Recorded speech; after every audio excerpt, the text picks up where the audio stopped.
The Joe Rogan Experience. It's a strange time when it comes to the reality of the differences between genders.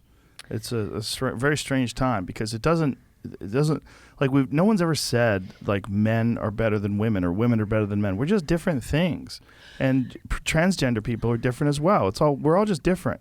We should be accepting of each other and loving of each other and give each other equal rights and laws and respect. But when it comes to athletics, there's a reason why men don't compete against women. And I had this bizarre conversation with this guy once who has this TV show where he kind of debunks things. But when I got him alone to talk about these things, like without a team of writers, when you leave someone to just their opinions, and he had these sort of very progressive talking points that he would kind of blurt out. But then when I started challenging him on these and going deep, you realize like he didn't even really think about this. He just wanted to appear that he was progressive, which I am. I am a progressive person. I know I look like a meathead, but I'm very progressive. Yeah. I just look at reality, though. I grew up with martial arts and with fighting, and I know there's a fucking radical difference between males and females. It's radical. It's not small. It's not subtle. It's radical. You mean in physical strength, or do you also mean in physical strength and violence and psychology and attitude and in competitiveness? It's radical. There's a radical difference. And also, there's a spectrum. And some people are far more feminine than they are masculine, and they happen to have penises. And some women are far more masculine than they are feminine, and they happen to have vaginas. But it doesn't change the norm. It doesn't change, and it certainly doesn't change on the high ends of these spectrums. That's when you look at the high ends of these spectrums, so ultra female versus ultra male, you're looking at two radically different things. Yeah, yeah, and I really like what you said about. I'm getting emotional again. I like what you said about just accepting and understanding each other. Yes. That, to me, you don't have to accept bad behavior. You don't have to accept hurtful behavior, but it does help us to really work hard to understand it. And those are the extremes of behavior. But you're right, we're different. And I think it's interesting and it's exciting the way that we're different, the ways that we're different. And testosterone really does help to explain so many of those differences. So understanding that hormone helps us understand each other.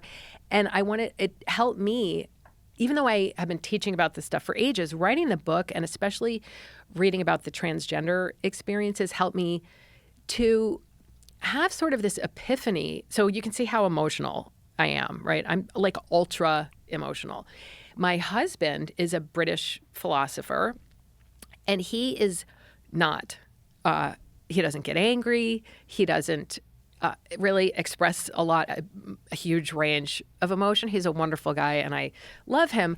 But I've always kind of picked on him and thought there was something wrong with him for not being more emotional, not being able to have these long conversations about emotions and psychology and what happened in his childhood to make him like that. And I have a temper. He doesn't have a temper. I cry during lecture and and cry at home and, can barely control that. My epiphany was, I'm not better than he is because I'm so in touch with my emotions. I have issues. Like he probably has issues too, but he doesn't have to come to be closer to me in my way of being in the world. I need to work on accepting who he is. He's an awesome guy. And I was always trying to get him to be more like me. And I think women really want men, if they're in heterosexual relationships, to be more like them emotionally.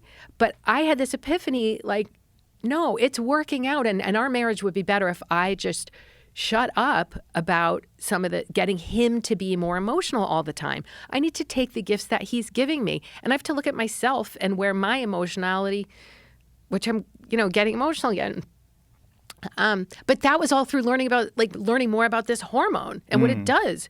It's just who he is as a man. Well, it's not that all men are that way, right. But it did help me. Just the understanding helps us to accept each other. And that's sort of one larger point in the book that I don't try to make so explicitly, but I hope that, and again, I don't mean we have to accept bad behavior, but we can try to understand these extremes of male behavior that are disturbing and more disturbing than extremes of female behavior.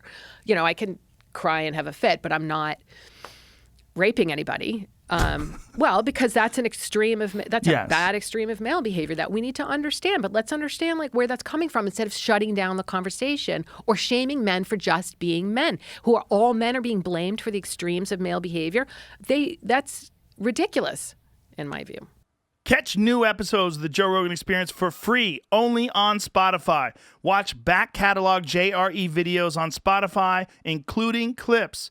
Easily, seamlessly switch between video and audio experience. On Spotify, you can listen to the JRE in the background while using other apps and can download episodes to save on data cost, all for free. Spotify is absolutely free. You don't have to have a premium account to watch new JRE episodes. You just need to search for the JRE on your Spotify app. Go to Spotify now to get this full episode of the Joe Rogan Experience.